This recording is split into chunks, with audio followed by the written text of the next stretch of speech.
Good afternoon, I'm Chuck Pierce, and welcome to the Financial News Network Options Report. On the call side, IM Gold calls are trading just under 5 times their average volume after several investors placed bullish bets on the company. Computer Sciences Corporation calls are trading just under 4 times their average amount ahead of their quarterly earnings report next week.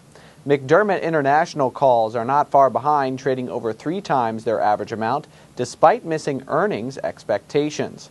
Marathon Oil calls are trading just under 3 times their average amount after Jim Cramer gave shares of the company a buy rating. Finally, Jarden Corporation calls close out the list at 2.6 times their normal volume. Now, taking a look at the put side of the ledger, KB Home puts are currently trading over 16.5 times their average volume after several investors bet bearishly on the company.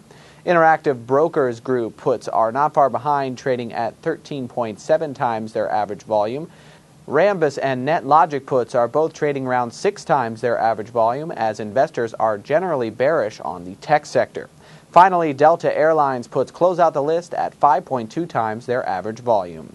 This has been your Daily Options Update from the Financial News Network. I'm Chuck Pierce. Stay tuned for more insight into where the big money is placing their bets each day.